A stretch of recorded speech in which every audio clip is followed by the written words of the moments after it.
Sam et Summer. On vous souhaite la bienvenue pour cet événement Wake Up. Bienvenue. Bonjour, c'est Rémi et Coco de l'église de Dunkerque. Nous vous souhaitons la bienvenue pour ce Wake Up. Bonjour. Salut à tous. Salut tout le monde, on vous souhaite la bienvenue pour ce Wake Up. Jonathan et Amanda de l'église d'Amiens. Soyez bénis. Soyez bénis. Bonjour à tous. Salut tout le monde. Moi c'est Valérie. Moi c'est Caleb. On espère que vous allez bien. En tout cas, vous allez passer un bon moment. Et on vous souhaite un moment de feu. J'espère que vous allez être bénis. On se revoit après. Bonsoir à tous. Bienvenue à Wake Up. Merci d'être avec nous ce soir. Je suis Lydia. Christophe. Nous sommes de l'église de Saint-Omer.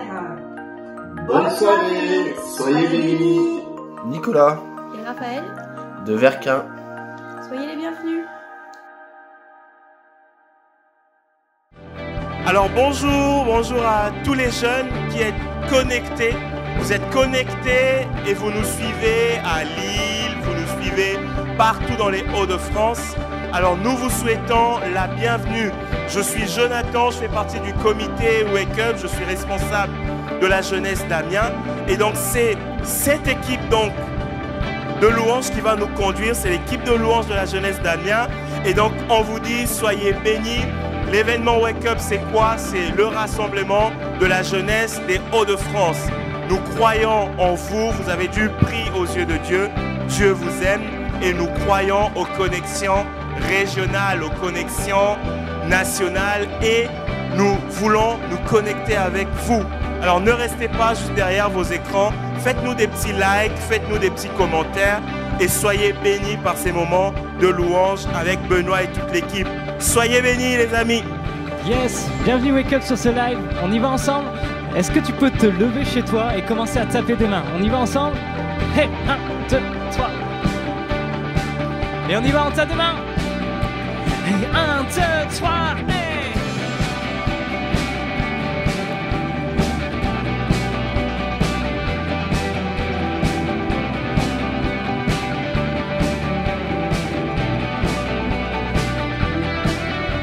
Dès le matin, l'espoir se lève et c'est ton nom que nous chantons, nous accordons nos cœurs au tien, où tu iras, oui nous irons. Tu ne faibliras jamais, ton amour pour toujours près de moi dans ma vie, brillant en moi chaque jour. Tu ne faibliras jamais, ton amour pour toujours près de moi dans ma vie, brillant en moi chaque jour. Allez, là où tu es, tu commences à danser avec nous. Hey!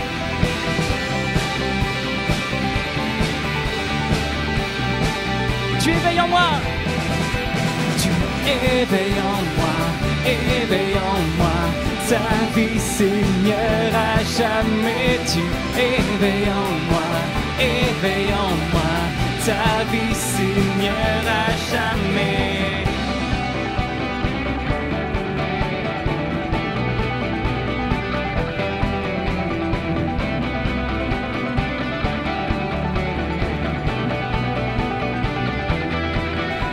La ferveur dans nos yeux, nos vies rayonnent, c'est ton amour qui resplendit. Les rues brilleront de ta lumière, ta gloire vient chasser les ténèbres. Tu ne faibliras jamais, ton amour pour toujours près de moi dans ma vie, brillant en moi chaque jour. Tu ne faibliras jamais, ton amour pour toujours près de moi dans ma vie, brillant en moi chaque jour. Hey!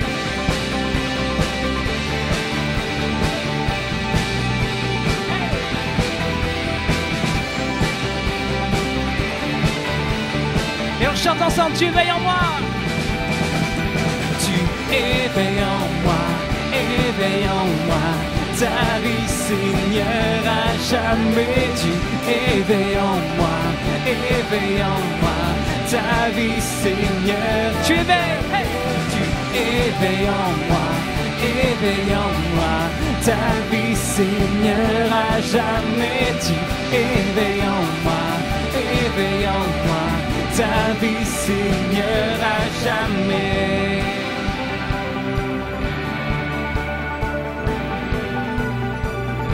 Et ensemble on va déclarer, on chantera toujours son amour.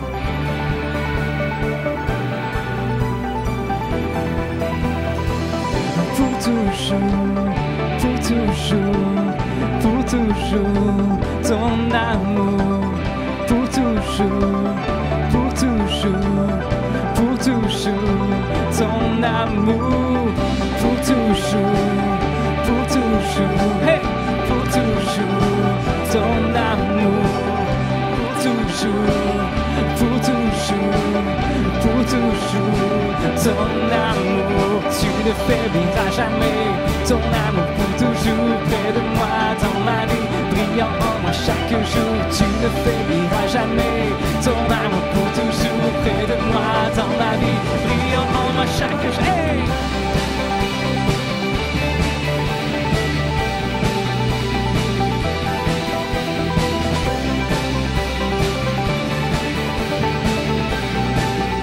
Chante ensemble, tu éveilles en moi. Tu éveilles en moi, éveille en moi. Ta vie Seigneur à jamais. Tu éveilles en moi, éveille en moi. Ta vie Seigneur à tu éveilles en moi, éveille en moi. Ta vie Seigneur à jamais. Tu éveilles en moi, éveille en moi. Ta vie Seigneur à jamais. Hey. Est-ce que là où tu es, tu peux commencer à applaudir ton Dieu? Hey.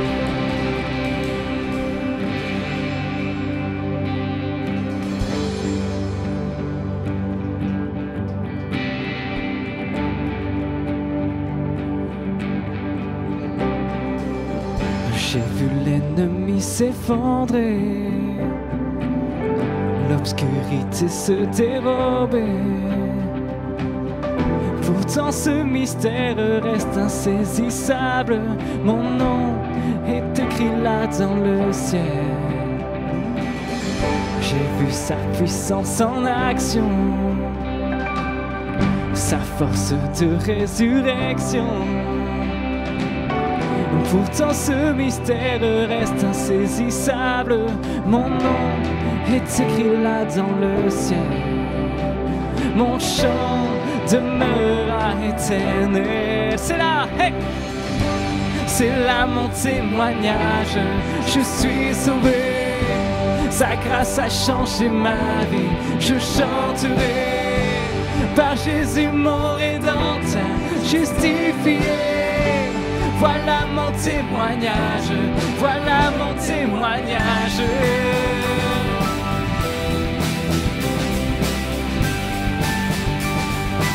Rassemblons-nous, rassemblons-nous devant celui qui par son sang nous affranchit. Adorons, adorons le Père, le Fils, le Saint-Esprit. Mon Dieu fera ce qu'il a promis. Oui, en lui, tout est déjà accompli. C'est là, hey! C'est là mon témoignage. Je suis sauvé, sa grâce a changé ma vie. Je chanterai par Jésus mon rédempteur, justifié. Voilà mon témoignage, voilà mon témoignage.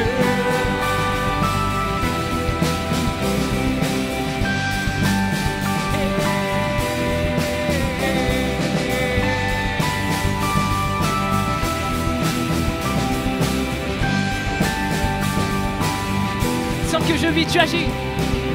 Tant que je vis, tu agis. Le meilleur est à venir, oh je le crois. Tant que je vis, tu agis. Hey!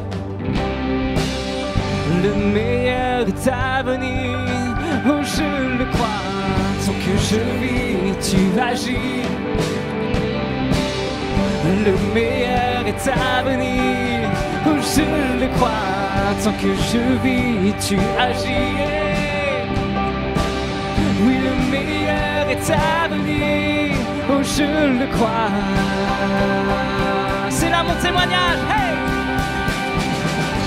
C'est là mon témoignage. je suis sauvé. Sa grâce a changé ma vie, je chanterai par Jésus mon rédempteur, justifié. C'est là mon témoignage, je suis sauvé. C'est là mon témoignage, je suis sauvé. Sa grâce a changé ma vie, je chanterai par Jésus mon rédempteur, justifié. Voilà mon témoignage, voilà mon témoignage.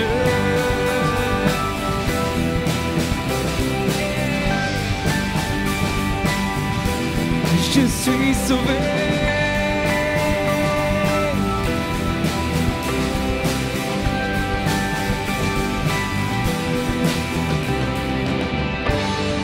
Amen. Est-ce que si tu es sauvé, tu peux applaudir ton Dieu là où tu es? Tu dis Seigneur merci, c'est mon témoignage, je veux te dire Seigneur, je suis sauvé par grâce.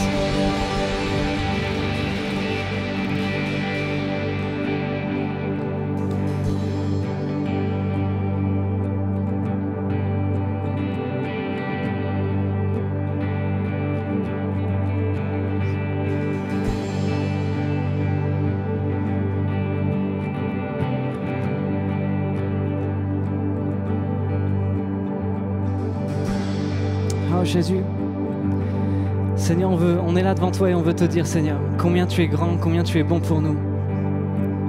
Et on veut te dire quelle grâce incomparable on a Seigneur. On a chanté que c'est notre témoignage, mais maintenant Seigneur, on veut se focus Seigneur, on veut te dire merci pour cette croix.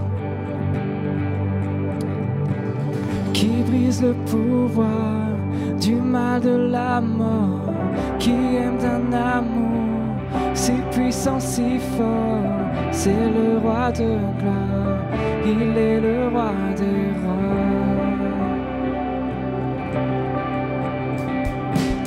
Qui secoue la terre par un saint tonnerre, qui nous émerveille par tant de mystères, c'est le roi de gloire, il est le roi des rois.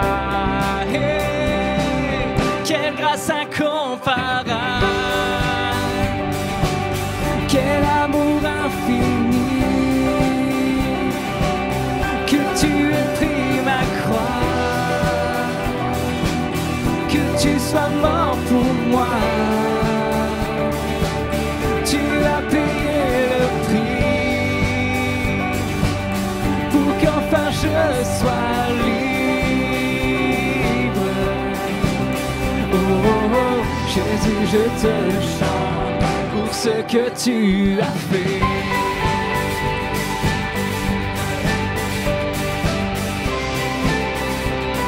Qui ramène la paix, qui ramène la paix dans la confusion, change les orphelins en fils et en filles, c'est le roi de gloire, il est le roi des rois. Qui règne sur les peurs dans la vérité, brille comme le soleil dans tout son éclat, c'est le roi de gloire, il est le roi des rois. Hey, quelle grâce incomparable, quel amour infini, que tu aies pris ma croix,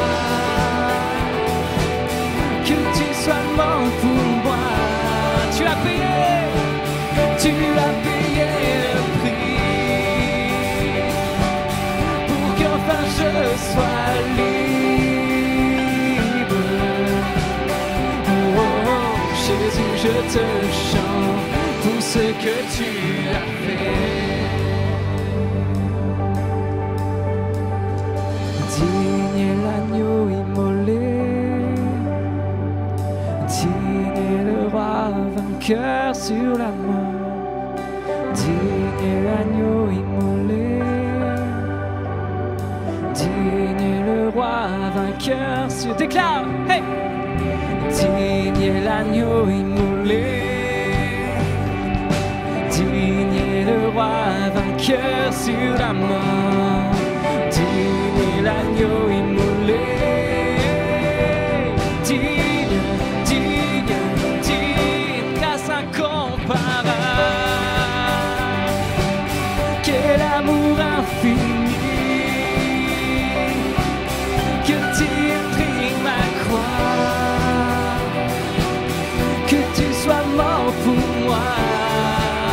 as payé le prix pour qu'enfin je sois libre. Oh, Jésus, je te chante pour ce que tu as fait.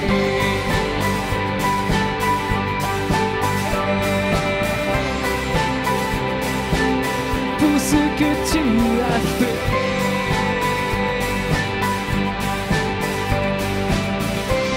Chantons quelle grâce incomparable, quel amour infini, que tu aies pris ma croix, que tu sois mort pour moi. Tu as payé le prix pour qu'enfin je sois libre. Oh, Jésus, je te chante pour ce que tu as fait. Oh, commence là où tu es, à dire Seigneur, je veux te remercier pour ce que tu as fait. Seigneur, sans toi, je ne serais pas là aujourd'hui. Sans toi, Seigneur, j'aurais pas accès à ta présence, Seigneur. Alors commence à dire là où tu es, à ta place, dans ta maison, là où tu es devant ton écran. Dis, Seigneur, je veux te remercier pour tout ce que tu fais, Jésus. Merci pour cette croix, Jésus.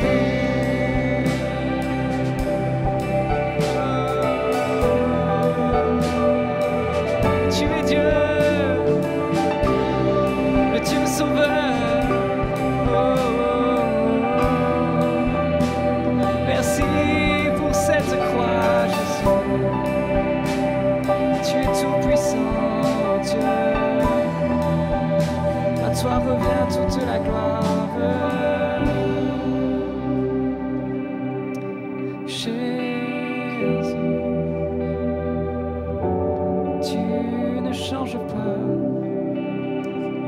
Seigneur, on veut te remercier ensemble. Là où on est chacun dans notre maison, Seigneur, on veut te dire merci parce que, Seigneur, c'est par ton sacrifice que tu nous unis. Et Seigneur, je veux ouvrir ma bouche, Seigneur, je veux qu'il y ait une louange dans ma maison ce soir en disant oui, Seigneur, c'est toi qui nous as sauvés, c'est toi qui m'as sauvés et je veux te remercier pour ça, Jésus. Oh.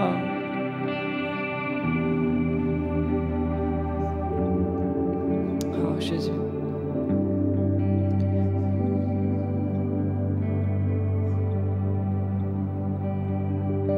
Affligé par nos défaillances,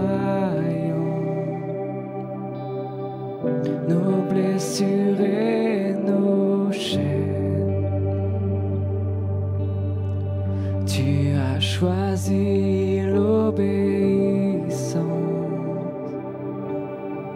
jusqu'à l'ultime paix.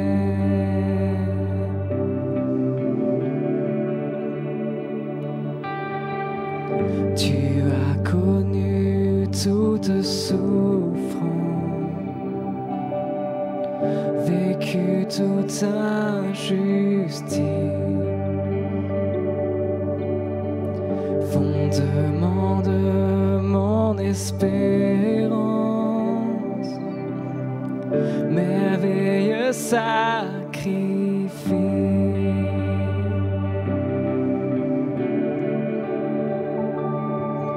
Et par ton sang versé, l'amour a triomphé, mon cœur chantera, Alléluia.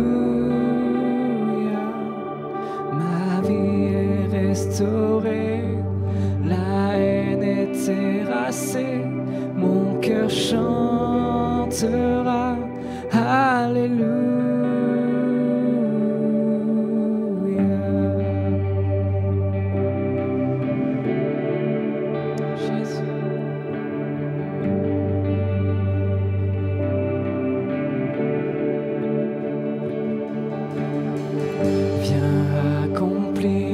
Ta volonté sur terre comme aux cieux.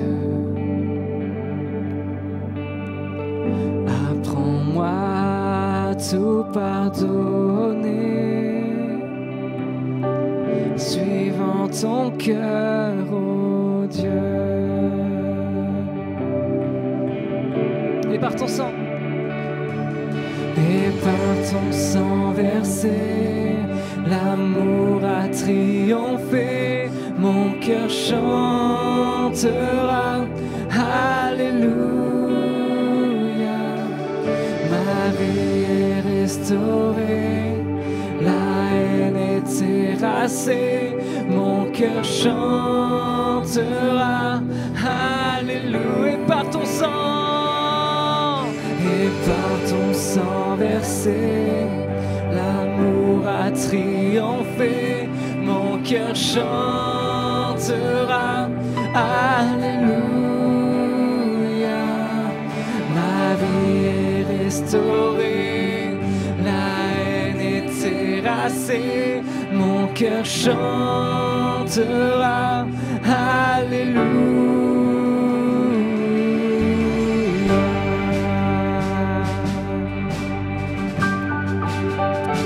Ok, ce soir les amis, on va déclarer que toute arme forgée contre nous est brisée, parce que Jésus a vaincu la mort pour nous. On y va ensemble, hey! Toute arme forgée contre moi est brisée, la mort a perdu son pouvoir, car le Dieu qui habite en moi a gagné sur celui qui est contre moi. Allons, déclare ça, wake up! Toute arme forgée, toute arme forgée contre moi est brisée, la mort a perdu son pouvoir, car le Dieu qui habite en moi a gagné sur celui qui est contre. Oh, ce nom est si merveilleux, oh, ce nom est si merveilleux, oh, ce nom est si merveilleux, le nom de Jésus-Christ, mon roi. Oh, ce nom est si merveilleux, sa beauté sans pareil. Oh, ce nom est si merveilleux, le nom de Jésus. Oh, ce nom est si merveilleux, le nom de Jésus. Oh, ce nom est si merveilleux, le nom de Jésus. Oh Jésus, on va déclarer que ton nom est victorieux ce soir. Oh, ce nom est victorieux, le nom de Jésus. Oh, ce nom est victorieux, le nom de Jésus. Oh, ce nom est victorieux, le nom de Jésus. Oh, ce nom est victorieux, le nom de Jésus. Oh, ce nom est victorieux, le nom de Jésus.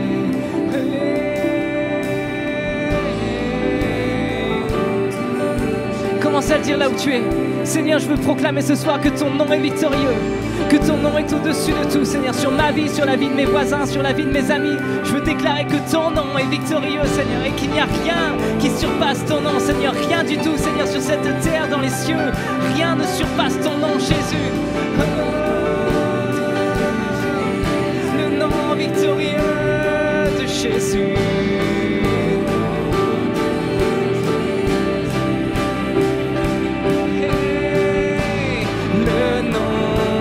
Tu es sans rival, on le déclare, hey.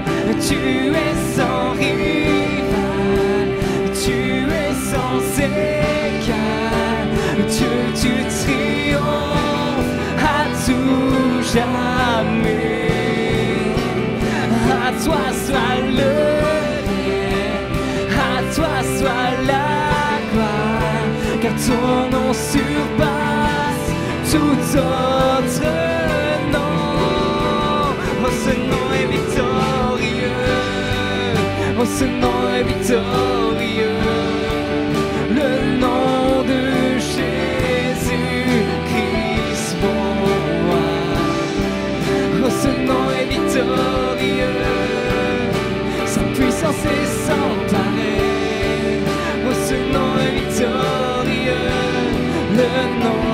de Jésus, oh ce nom est victorieux, le nom de Jésus, oh ce nom est victorieux, le nom de Jésus.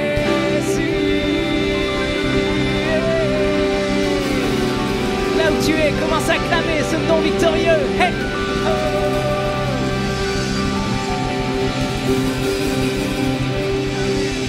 Amen. Oh Jésus. Oh Jésus. Seigneur, on veut juste te prier pour le déroulé de cette soirée. Seigneur, merci pour la chance qu'on a de pouvoir élever ton nom, Seigneur. Merci pour ces temps de louange, Seigneur. On veut encore une fois te rendre toute la gloire, Seigneur, parce que c'est à toi, Seigneur, que revient la gloire, la puissance, Seigneur. Alors, merci pour tout ce que tu fais, Seigneur, dans chacune des vies maintenant, Seigneur.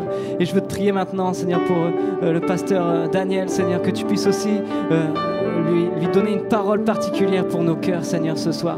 Alors, merci pour tout ce que tu fais, Jésus, dans nos vies, Seigneur. C'est juste une grâce encore qu'on a de pouvoir, même si on est... chacun chez nous, dans nos maisons, Seigneur, c'est une grâce de pouvoir s'unir, Seigneur, à travers un live, Seigneur. Alors merci pour cette jeunesse des Hauts-de-France, Seigneur, et merci pour Wake Up. Que ton nom soit béni, Seigneur. Amen.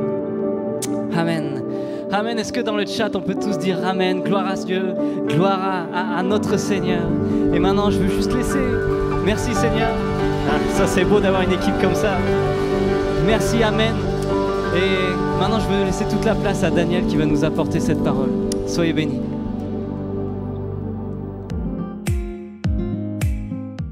Bonjour, je m'appelle Lovia et je définirai une génération sacrifiée comme une génération qui a subi un dommage, une catastrophe et pour laquelle il n'y a plus d'avenir. Je dirais que ma génération n'est pas sacrifiée. Bien sûr, elle sera sacrifiée pour ceux qui le croient, mais moi je suis chrétienne et en tant qu'enfant de Dieu, je crois que Dieu n'a pas dit son dernier mot, qu'il a pour nous des projets d'avenir et d'espérance. Ainsi, nous ne devons pas subir, mais par la parole de Dieu, nous devons dominer dans ce monde qui semble ténébreux. Personnellement, je me sens perdue, je me sens sacrifiée, je n'ai pas de foi à l'avenir. En tant qu'étudiante, je suis perdue, je n'ai plus le goût des études.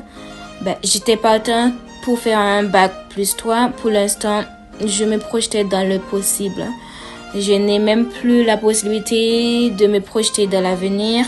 J'ai l'impression d'attendre dans le vent, attendre qu'on puisse enfin un jour avoir des projets sans être soucieux que ceci se retrouve à l'eau. Le quotidien est devenu terne et sans intérêt. Mais on a aussi sacrifié nos vies. On a sacrifié nos vies sur les réseaux sociaux. Beaucoup de jeunes sont arrêtés leurs études pour devenir influenceurs sur les réseaux sociaux. Beaucoup de jeunes sont allés trop loin sur les réseaux sociaux. Majorité de jeunes filles pratiquent une comparaison avec des célébrités, ce qui entraîne une perte de confiance en soi. Sachant que les célébrités prennent leurs photos sous une bonne lumière, avec une posture qui met le corps en valeur. Elles utilisent des produits Botox, des chirurgies, etc. En tant que jeune, on est perdu à cause de la situation actuelle, mais aussi on a sacrifié nos vies sur des choses inutiles.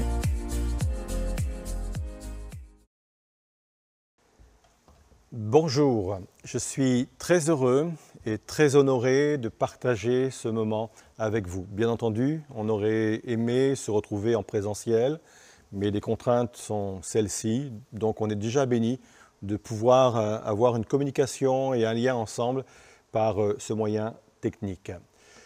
Le thème qui a été proposé pour cette soirée est le suivant: Génération sacrifiée, point d'interrogation. Alors la première chose que je vais faire, je vais me tourner vers vous et vous demander qu'est-ce que vous en pensez. Est-ce que vous vous considérez comme une génération sacrifiée ou pas? Si on en croit les sondages, la réponse est oui, puisque 85% des jeunes Français pensent justement qu'ils sont une génération sacrifiée. Que ça va être dur sur le plan des études, que ça va être dur sur le plan de l'emploi, et même ça va être dur sur le plan de la vie affective. Et en écoutant les sondages, en regardant les sondages, on s'aperçoit que les aînés vos aînés, nos aînés, vous donnent raison, puisque les 3/4 des Français pensent effectivement que vous êtes cette génération sacrifiée et que l'avenir risque d'être très difficile pour vous. Alors j'entends déjà votre réponse. Et vous, pasteur Daniel, que pensez-vous de cette question? Que pensez-vous de ce qu'on affirme sur notre génération? Alors personnellement, je ne pense pas qu'il faille poser cette question sous cet angle-là. Pourquoi? Parce que je crois que le problème, d'une façon générale, n'est pas trop dans ce qui nous arrive, mais davantage dans la façon dont nous réagissons à ce qui nous arrive. Est-ce que je vais accepter ou pas que l'on m'enferme dans cette identité? Et là est toute la question, il est bel et bien question d'une identité. Est-ce que je vais accepter ou pas de me laisser enfermer dans cette identité de génération sacrifiée? C'est là toute la question. Et en se posant cette question, on touche à une autre notion, une autre mentalité qui est directement liée au sujet qui nous concerne ce soir. Et cette question, cette identité, c'est l'identité que j'appellerais victimaire ou de victimisation. C'est une mentalité qui est grandissante aujourd'hui dans notre société et même les sociologues disent que c'est vraiment un fait de société. On va de plus en plus vers une société qui endosse facilement cette identité victimaire. J'aimerais le dire dès maintenant, il faut fuir cette identité. Il faut fuir cette mentalité parce que c'est une mentalité toxique, c'est une mentalité qui est voleuse de destinée, c'est une mentalité qui est voleuse de potentialité. Je relie cela à la question parce que je vois dans cette étiquette qu'on essaie de vous coller, génération sacrifiée, j'y vois vraiment cette identité victimaire. Un peu comme des personnes qui seraient là pour vous plaindre, pauvre de vous. C'est vraiment pas de chance. C'était vraiment pas l'année où je devais passer mon bac. C'était vraiment pas l'année où je devais prendre cette formation. C'était vraiment pas l'année où je devais me marier. C'était pas forcément la bonne année pour me retrouver sur le marché du travail et toujours avec cette complainte, pauvre de vous. Franchement, vous n'êtes pas une génération, vous n'êtes pas une jeunesse gâtée. Pour bien définir de quoi on parle, je vais citer un article que j'ai trouvé dans une revue américaine et qui justement met en parallèle cette identité victimaire et de l'autre côté l'identité de quelqu'un qui est victorieux, quelqu'un qui est dans une démarche de victoire. Ça prend quelques temps, comme ça vous allez bien voir de quoi nous sommes en train de parler quand on parle de cela. Tout d'abord, la victime croit que le monde entier est contre elle. Le vainqueur croit que le monde entier a besoin de lui. La victime voit tout défi comme un obstacle. Le vainqueur considère l'obstacle comme une opportunité. La victime reproche aux autres ses échecs. Le vainqueur assume la responsabilité personnelle de son succès et de son échec. La victime n'est jamais satisfaite et cherche toujours quelque chose de plus. Le vainqueur est reconnaissant de ce qu'il lui arrive et remercie le Seigneur pour cela. La victime a le sentiment que tout le monde lui doit quelque chose. Le vainqueur pense que personne ne lui doit quoi que ce soit. La victime est pessimiste. Le vainqueur est optimiste. La victime abandonne rapidement en cas d'échec. Le vainqueur n'abandonne pas. La victime se bat toujours pour ses droits. Le vainqueur vit pour défendre le droit des autres. La victime a un esprit critique et juge les autres. Le vainqueur bénit les autres. La victime utilise les gens pour ce qu'elle peut obtenir d'eux. Le vainqueur est un catalyseur qui maximise le potentiel des autres. Et enfin, la victime fonde sa foi dans le mal pour aggraver les choses. Le vainqueur fonde sa foi en Dieu pour améliorer les choses. C'est juste Voilà, quelques données comme cela, quelques principes pour que nous puissions bien comprendre de quoi nous parlons quand nous parlons de cette identité victimaire. Ceci dit, il ne faut pas qu'il y ait de méprise dans notre esprit. La Bible ne nie pas qu'il y a des personnes qui sont victimes. Et quand je lis les Écritures, oui, il y a des cas d'injustice flagrants, qu'il y a des personnes qui sont victimes de manipulation, et je vois que Dieu porte envers elles une attention toute particulière. Je vais simplement mettre un verset devant vous, c'est celui de Jérémie 22, verset 3, où il est dit ceci: « Ainsi parle l'Éternel. Pratiquez la justice et l'équité, délivrez l'opprimé des mains de l'oppresseur et ne maltraitez pas l'étranger, l'orphelin et la veuve. N'usez pas de violence et ne répandez point de sang innocent dans ce lieu. » On voit bien que Dieu était vraiment à l'écoute des victimes, des personnes qui sont dans l'injustice, et il nous demande même d'aller au secours. Donc Dieu ne remet pas en question cela. Il dit même qu'on a le droit même de se plaindre, on a le droit de dire « c'est dur pour moi, c'est compliqué pour moi », on a le droit de reconnaître tout cela. La seule chose qu'il ne faut pas faire, c'est s'enfermer, s'enterrer dans cette mentalité victimaire. Et quand je regarde le Seigneur Jésus dans les évangiles, je m'aperçois qu'il vient établir des lois, des principes pour régir son royaume, et justement, il vient dénoncer cette mentalité de victimisation. Il y a un texte fondateur du royaume des cieux, du royaume de Dieu dans les évangiles, c'est Matthieu 5, ce sont les béatitudes, on a tous entendu parler de cela, et c'est étonnant parce que le Seigneur va parler des pauvres en esprit, il va parler des affligés, il va parler de ceux qui ont faim et soif, de ceux qui sont persécutés, de ceux que l'on outrage, et bref, Jésus est en train de parler de ceux qui sont désavantagés dans la vie, tous ceux qui ne sont pas nés au bon endroit, qui ne sont pas nés au bon moment et qui ne sont pas nés dans de bonnes conditions. Et on se serait attendu à ce que le Seigneur dise « Malheureux que vous êtes, franchement, vous avez vraiment pas de chance, c'est vraiment difficile pour vous. » Et au lieu de cela, et là c'est peut-être choquant pour nous qui écoutons, qui entendons cela, il va dire « Heureux que vous êtes. Heureux les affligés, heureux ceux qui ont faim et soif. » Et là, on ne comprend pas. On dit, mais Seigneur, c'est quand même des gens qui souffrent. Et pourquoi tu dis qu'eux, ils sont heureux dans cette condition-là? En réalité, il y a vraiment un vrai message derrière tout cela.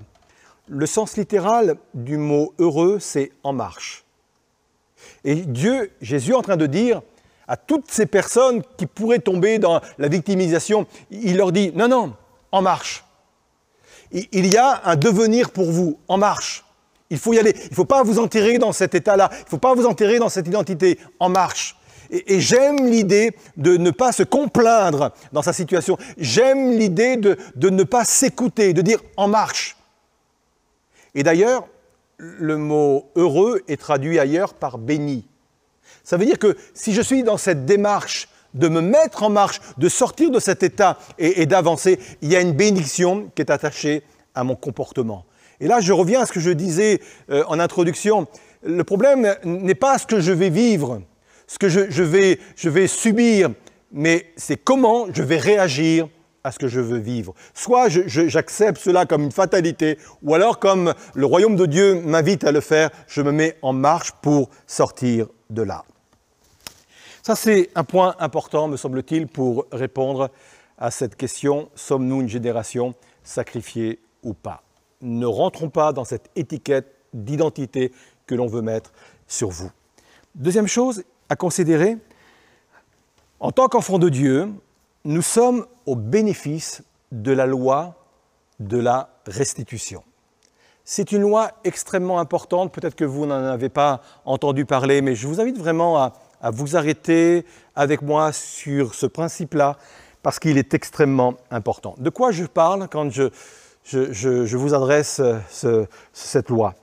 Dans l'Ancien Testament, il y avait une loi, on le trouve, elle est bien décrite, elle est bien précisée. Quand quelqu'un était venu vous voler quelque chose, le voleur devait non seulement restituer ce qu'il vous avait volé, mais devez le faire avec une plus-value. C'est vraiment détaillé dans la loi de Moïse, selon l'objet volé, selon l'objet détérioré, on devait rendre 3, 4 ou 5 fois ou plus. Voilà, il y avait toujours une loi de restitution avec une plus-value. D'ailleurs, c'est dans ce contexte-là qu'il est dit que Zachée, quand il est venu au Seigneur Jésus et qu'il a ouvert sa maison pour accueillir le Seigneur Jésus, il va dire ceci: si j'ai pris trop d'argent à quelqu'un, je lui rends 4 fois plus. En fin de compte, il parle de cette loi de la restitution. Peut-être que vous vous sentez une génération volée. Peut-être que vous dites, oui, on nous a volé nos droits. On nous a volé nos possibilités de faire nos études convenablement, on nous a volé peut-être notre avenir, on nous a volé la possibilité vraiment de vivre une année vraiment particulière. On a le droit de considérer cela. Au-delà de ce principe qui peut-être n'est pas explicable parce que le virus, il est là et puis on ne sait pas s'il y a quelqu'un de responsable derrière tout cela. Mais au-delà de tout cela, je crois aussi qu'il y a quelqu'un que la Bible appelle le voleur, c'est le diable. Et la Bible dit qu'il vient pour détruire, il vient pour voler, il vient pour égorger, et c'est vraiment le voleur. De toute façon, on a été volé. Mais ce qui est formidable, c'est qu'en tant qu'enfant de Dieu, quand nous sommes dans cette situation d'avoir été volés, la loi de la restitution s'accomplit. Et elle s'accomplit d'une façon extraordinaire.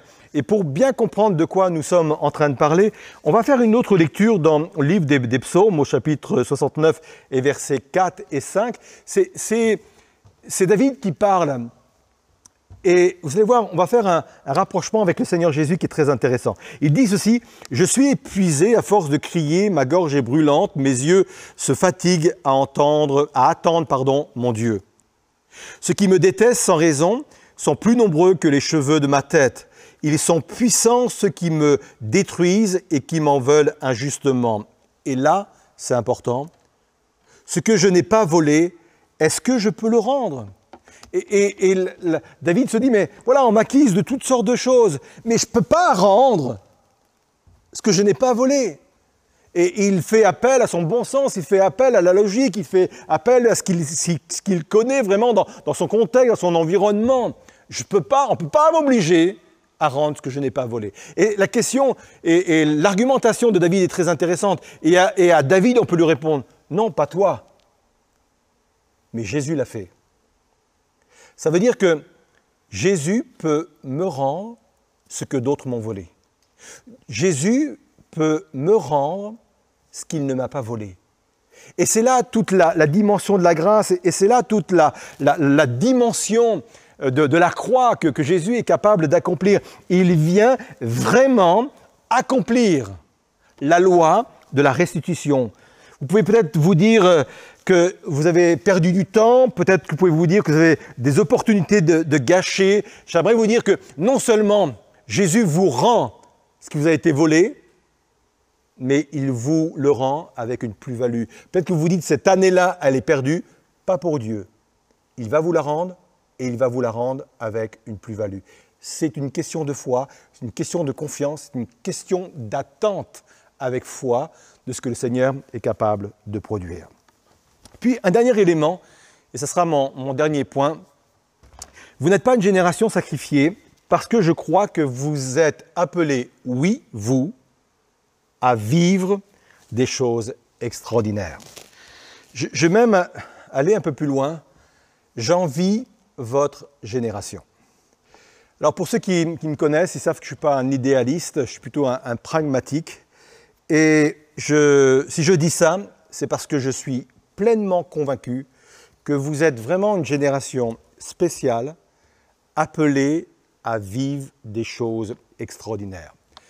Vous n'êtes pas sans imaginer, sans savoir que nous allons vers la fin des temps. Et la fin des temps, je sais qu'elle est décrite parfois d'une certaine façon, parfois excessive, mais peu importe. Nous nous dirigeons vers cela. Et moi, je crois que plus nous allons aller vers la fin des temps, plus nous allons vivre des choses extraordinaires. Et c'est peut-être un paradoxe, mais ça n'est surtout pas une contradiction. Je vais m'expliquer. Quand on parle de la fin des temps, j'aime prendre l'exemple de la parabole de l'ivraie. Sans doute que vous avez déjà entendu parler de cette parabole. Un homme est sorti pour semer, et puis il va se reposer. Et pendant la nuit, pendant qu'il se repose, pendant qu'il dort, il y a un ennemi qui vient et qui sème là où on a semé du bon grain, qui sème de la mauvaise semence. Bien sûr, on ne le voit pas tout de suite, mais au bout de quelque temps, le bon grain et le mauvais grain, l'ivraie, poussent. Et les serviteurs vont s'apercevoir que là, il y a deux semences différentes, qu'il y a là une semence qui n'est pas bonne et une semence qui est bonne, le bon grain. Et le maître comprend que quelqu'un est venu semer quelque chose de mauvais. Et les serviteurs vont proposer au maître d'arracher le mauvais grain. Et le maître dit non, non. Parce que si vous arrachez le mauvais grain, vous allez prendre le risque d'arracher aussi le bon grain en même temps. Et il donne cette parole, elle est très importante. Et retenez bien ce qui va être dit derrière tout cela. Il dit « Laissez croître ensemble l'un et l'autre jusqu'à la moisson ». Et là, il y a une indication extrêmement importante concernant la fin des temps.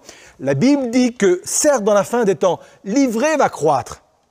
Et je pense que vous êtes conscient qu'on va vers des temps sur le plan éthique, sociétal, sur le plan moral. On est bien conscient que les choses ne vont pas s'arranger. Je ne suis pas quelqu'un qui est décalé par rapport à ces réalités-là. Je sais que nous allons, de ce côté-là, vers des temps compliqués, des temps difficiles. Oui, l'ivraie va grandir, mais la Bible dit également que le bon grain va grandir. Et nous, en tant qu'enfants de Dieu, c'est ce qui nous intéresse. Oui, l'ivraie va grandir, mais parallèlement à cela, le royaume de Dieu va aussi grandir.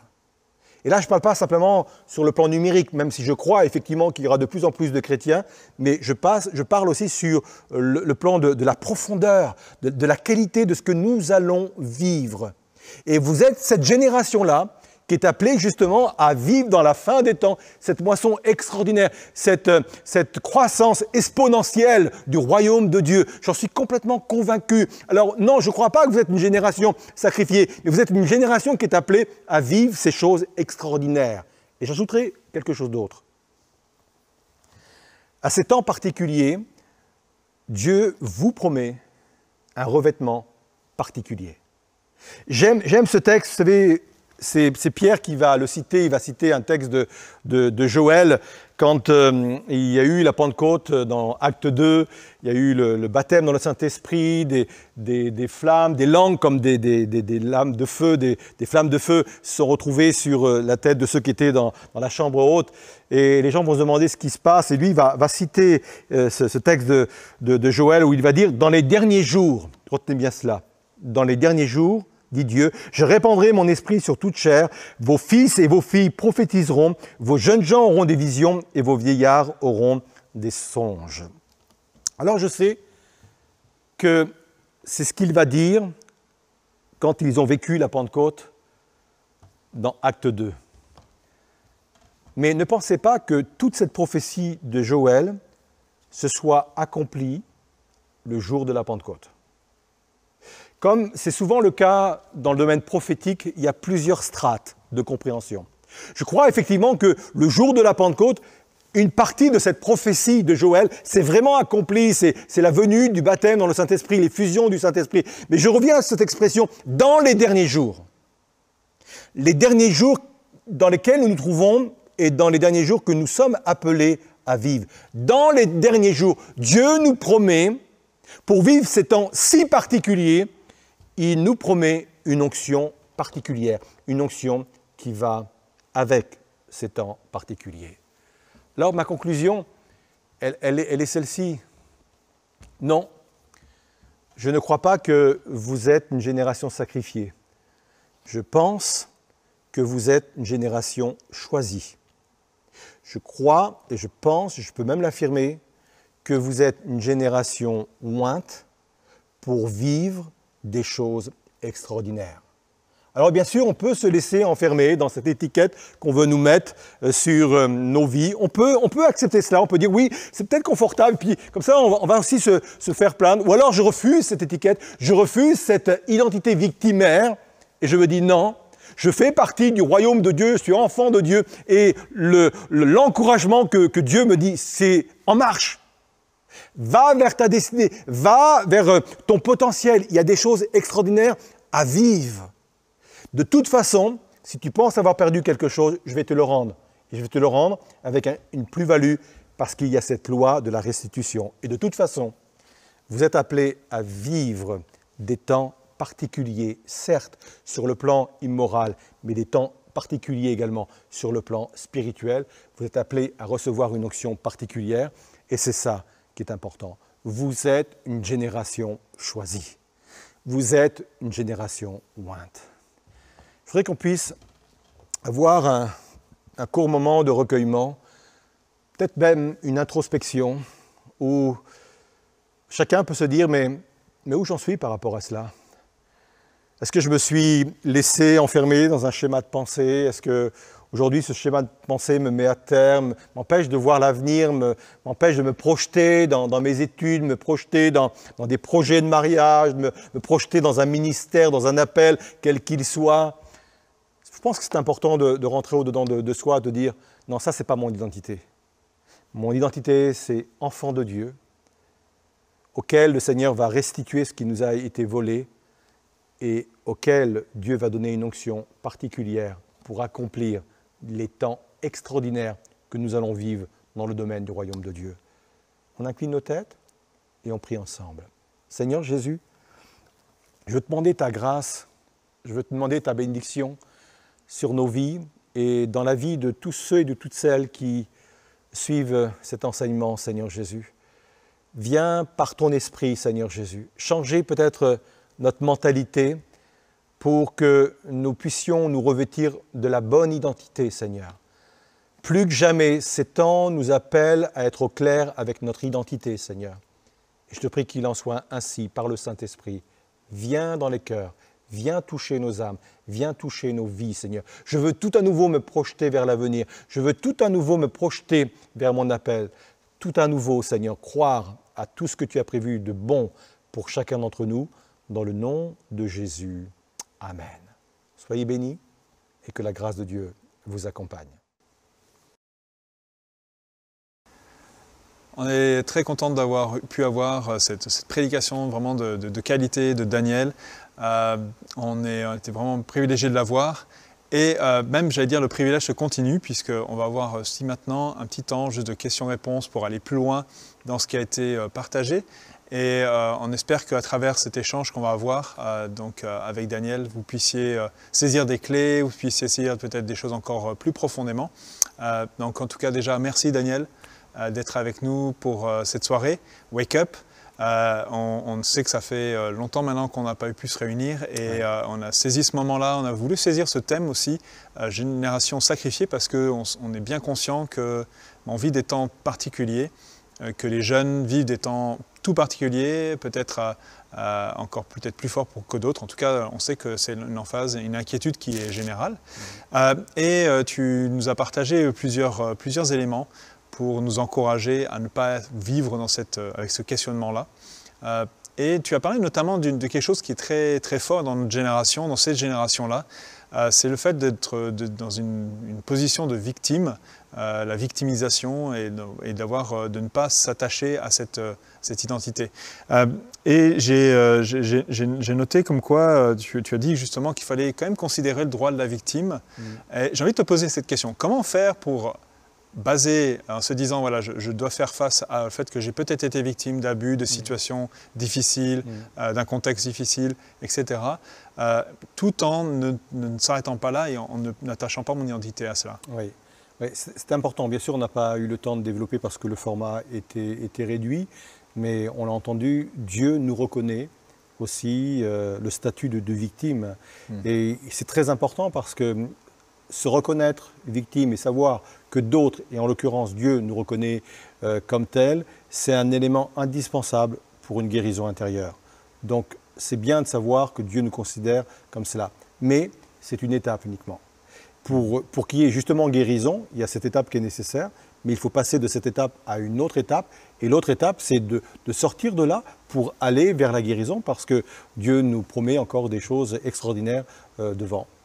Donc il faut faire tout un processus, c'est ça, intérieur, oui. peut-être même de pardon aussi, parce que si on a subi des choses, et souvent quand on est victime, c'est qu'on a été victime de quelque chose, donc il y a aussi tout un processus de reconnaissance, oui. de pardon, et puis après d'aller plus loin, c'est ça? Tout à fait. Oui, de toute façon, je pense que là, on est dans un processus de confession, parce que parfois, on pense que la confession, ça ne touche que le domaine du péché. Non, non. Confesser nos souffrances, confesser nos blessures intérieures, c'est mettre à la lumière ce qui est enfoui au-dedans de nous, et quand on met cela à la lumière, eh bien, la lumière, elle vient guérir tout cela. Et après, c'est un processus, effectivement, qui peut passer par la demande de pardon, ou de pardonner, si on a été abusé par quelqu'un, et puis saisir par la foi que ça a été une étape de notre vie, dont peut-être on va s'en souvenir, mais qui ne va pas être paralysante pour nous, mais qui va nous permettre d'aller encore plus loin, parce que Dieu nous appelle encore à aller plus loin. Donc ça permet de vraiment guérir pour pouvoir aller plus loin et puis de saisir ça. De toute façon, c'est vrai qu'on voit dans la Bible énormément de personnes qui étaient brisées par la vie et qui Dieu appelle à le servir, à être un instrument entre ses mains. C'est vrai que c'est très encourageant quand on lit la Bible de voir que ce n'est pas des personnes parfaites, qui avaient tout réussi, qui à tous les coups avaient réussi à faire ça. Et puis, il y a aussi un autre élément dont tu as partagé, c'est le fait que, effectivement, il y a beaucoup des personnes que Jésus mettait en avant, c'était des personnes qui étaient brisées. Mais tu as dit, c'est le béni qu'on voit dans les béatitudes, c'est d'être en marche. Comment se mettre en marche, peut-être pour un jeune aujourd'hui? Oui, se mettre en marche, c'est déjà refuser cette identité qu'on veut nous coller, cette étiquette de génération sacrifiée. Parce que je pense que pour aller quelque part, il faut quitter un lieu. C'est l'histoire d'Abraham, hein, il a quitté Our en Chaldée pour aller vers Canaan. Il n'y a pas de nouvelle destinée sans quitter un lieu. Et quitter le lieu qui nous intéresse aujourd'hui, c'est quitter cette identité victimaire qu'on veut nous coller, c'est quitter. Et en marche, parce qu'on sait qu'on a une autre destinée que celle-ci, quoi. On sait que quand Dieu nous promet une destinée, c'est pas une destinée au rabais. Et comme on a envie vraiment de vivre cette réalité-là, oui, on quitte ce lieu et on va vers autre chose. On peut avoir parfois la tentation de s'arrêter sur ce chemin. Parce que quand on dit en marche, je pense que pour Abraham, il y avait un long trajet, il laissait beaucoup de choses derrière, probablement de la famille, des amis, une situation.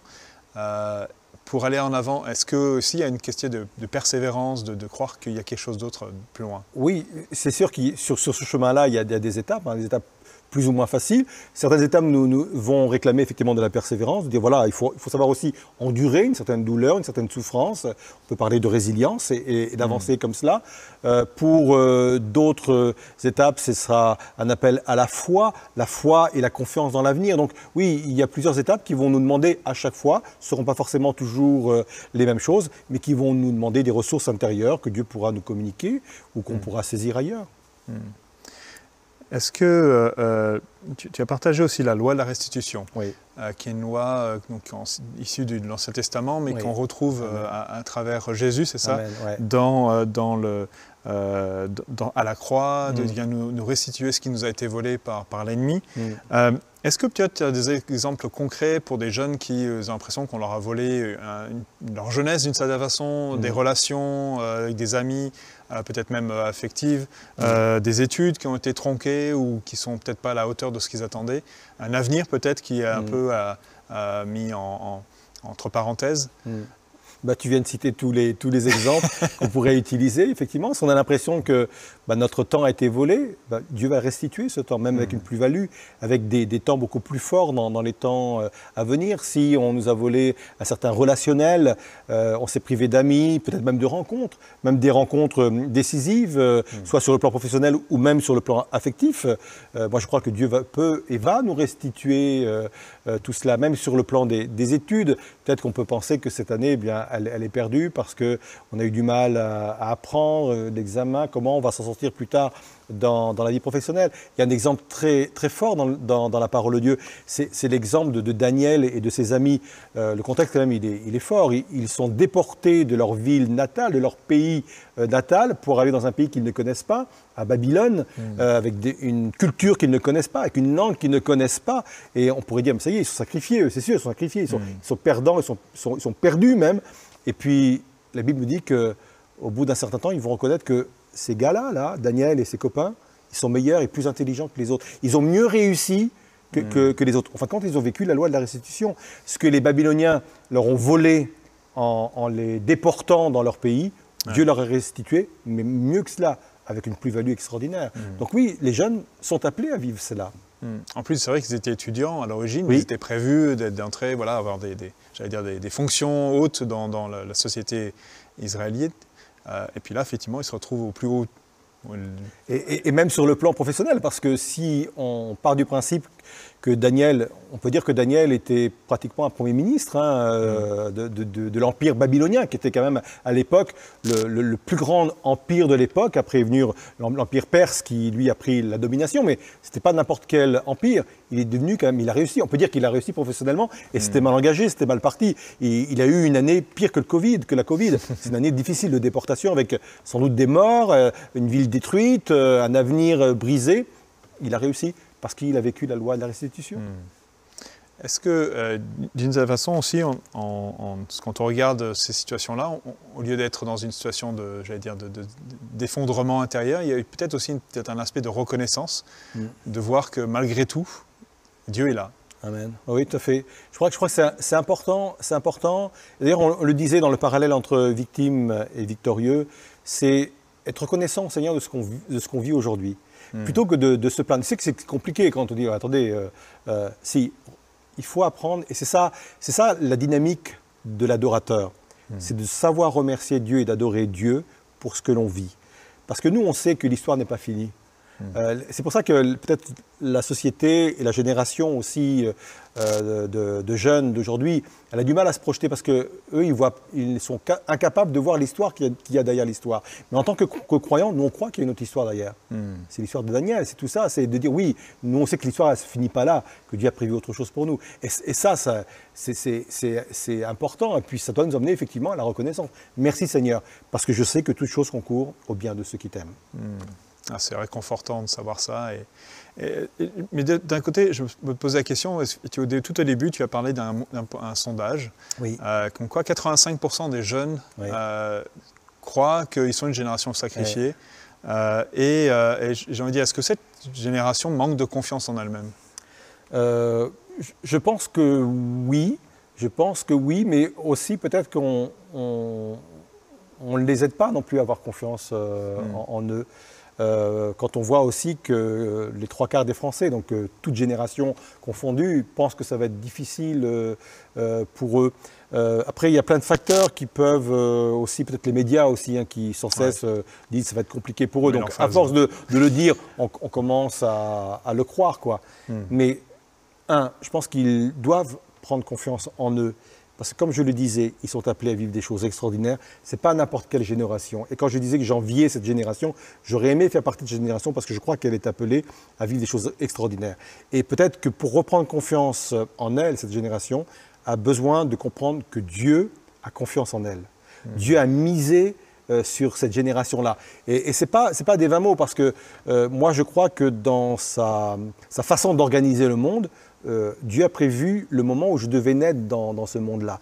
Et s'il a misé sur cette génération de la fin des temps, c'est parce qu'il croit que cette génération va faire la différence. Donc si eux ont du mal à avoir confiance en eux, il faut qu'ils réalisent que Dieu a une pleine confiance en eux. Quand Dieu a confiance en moi, ça comporte tous les autres éléments de peur, de crainte, d'avenir tombent. Et c'est sûr que peut-être il y a besoin aussi d'être convaincu au fond de son cœur de cette confiance, de cette foi que Dieu a en nous, pour qu'on puisse répondre à cette foi-là. Oui, on ne peut pas mettre de côté la notion de la foi. La foi, c'est ça. La foi, c'est ce qui nous permet de nous projeter vers l'avenir. La foi, c'est de croire que Dieu a prévu des choses dans l'avenir. La foi, c'est de croire que malgré notre situation intérieure, eh bien, Dieu va prendre ce que je suis actuellement pour faire de moi quelque chose d'autre. Donc la foi joue vraiment un rôle très important dans ce domaine-là. Quitter la peur, si on peut dire ça comme ça, quitter cette identité victimaire pour entrer dans une dimension de foi, en marche, en cheminement, commencer les premiers pas pour aller dans cette direction-là et voir tout ce que Dieu a préparé, toutes les belles choses qui sont devant ces jeunes et on ne sait pas tout ce qui va se passer. Mais on a juste confiance que Dieu les a préparés d'avance et qu'ils vont y entrer. Oui. Il ne faut pas rentrer dans le jeu du diable. Je crois que le diable, j'emploie son nom et je ne veux pas lui donner gloire, donc j'en parle très peu, mais il ne faut pas rentrer dans ce jeu-là qui est là et il veut leur voler leur espoir, leur espérance et leur avenir. Et cette identité victimaire, c'est ça en fin de compte. Il vient pour voler leur avenir. Non, ils ont un avenir glorieux et j'aimerais le dire face à face. Vous avez un avenir glorieux. Croyez en cet avenir glorieux. Projetez-vous vers cet avenir glorieux. En marche. En tout cas, merci Daniel pour ce message, pour aussi ces paroles qui sont prophétiques, je crois, qui vont créer vraiment une soif de grandir, de foi en chacune de ces jeunes. Que vous puissiez repartir de cette soirée, de ce temps ensemble, avec vraiment cette conviction que Dieu vous aime, Dieu a un projet grandiose pour vous. Tout ce qui a été partagé, vous puissiez le saisir, vous puissiez aller plus loin, peut-être le méditer pendant les prochains jours et dire comment je peux changer, peut-être si je suis dans cette situation-là, changer de mentalité, changer de vision des choses et puis de voir comment Dieu va vous utiliser et être une bénédiction pour cette génération. Et comme nous, on veut le vivre dans Wake Up, c'est le temps de réveil, c'est le temps de l'éveil, c'est le temps d'aller vers tout ce que Dieu a préparé pour vous et c'est pour cette génération. Alors en tout cas, merci Daniel pour avoir été avec nous ce soir. Et puis merci à vous de suivre ce moment-là, que vous soyez bénis et on continue avec la suite du programme. Waouh les jeunes, on a passé un très bon moment ensemble. J'avais juste une annonce à vous faire. Le 8 mai, à partir de 19 h, nous avons un événement pour booster notre foi avec des défis. Cet événement est organisé par EcoLive. Donc EcoLive avec un invité spécial, Ben Luiten, le 8 mai à 19 h en live. Donc nous vous invitons tous et toutes, soyez là le 8 mai 2021 pour partager ce moment de boost avec nous. Soyez bénis! Ok les amis, wake up, on est là, on veut juste finir cette soirée en étant dans la joie. Amen. Alors est-ce que tu peux dans le chat nous dire oui, je veux finir cette soirée dans la joie. Je veux te dire Seigneur, éveille mon âme. On y va ensemble? 1, 2, 3.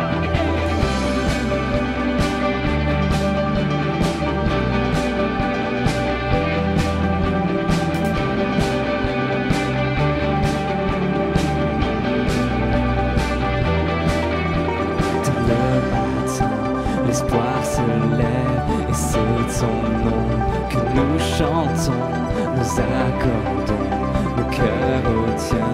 Où tu iras, oui, nous irons. Tu ne fériras jamais, ton amour pour toujours près de moi dans ma vie, brillant en moi chaque jour. Tu ne fériras jamais, ton amour pour toujours près de moi dans ma vie, brillant en moi chaque jour.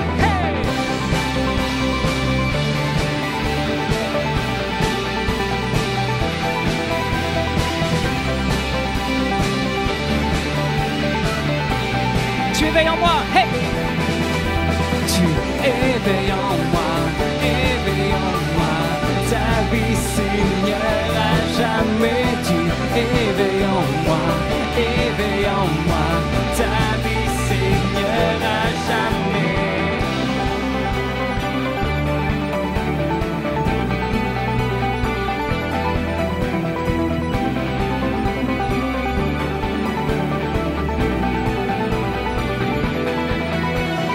Ferveur dans nos cieux, nos vies rayonnent, c'est ton amour qui resplendit. Nous brillerons de ta lumière, ta gloire vient chasser les ténèbres. Tu ne fériras jamais, ton amour pour toujours près de moi dans ma vie, brillant en moi chaque jour. Tu ne fériras jamais, ton amour pour toujours près de moi dans ma vie, brillant en moi chaque jour. Hey!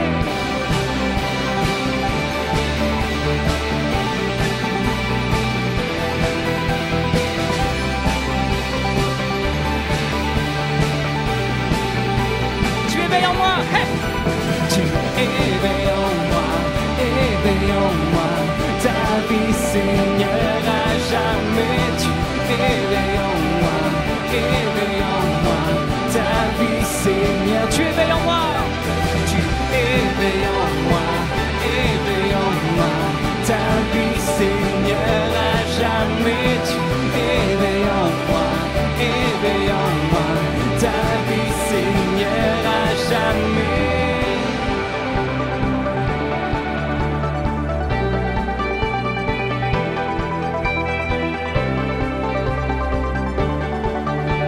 On le chante ensemble pour toujours ton amour. Pour toujours, pour toujours, pour toujours ton amour. Pour toujours, pour toujours, pour toujours ton amour. Pour toujours, pour toujours, pour toujours ton amour. Pour toujours, pour toujours, pour toujours ton amour. Tu ne faibliras jamais, ton amour pour toujours près de moi dans ma vie, brillant en moi chaque jour. Tu ne faibliras jamais, ton amour pour toujours près de moi dans ma vie, brillant en moi chaque jour.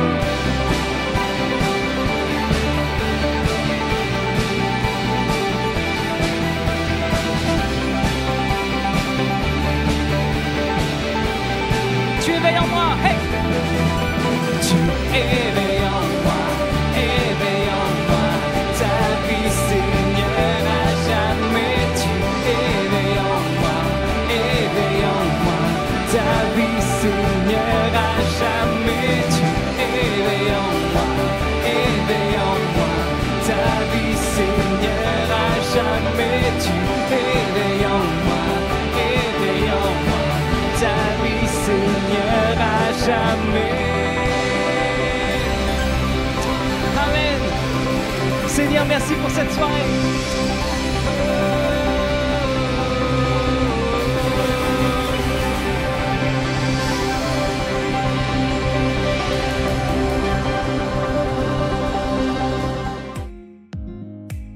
Hey Wake Up, on espère que vous avez passé une excellente soirée. En tout cas, on est super content d'avoir pu passer ces moments avec vous.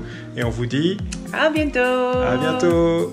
Et voilà, bravo gens, j'espère que vous avez kiffé. On se dit à bientôt pour un prochain rendez-vous. Hello. Salut à tous. On espère que vous avez été bénis. On espère que vous avez passé un excellent moment dans la présence de Dieu.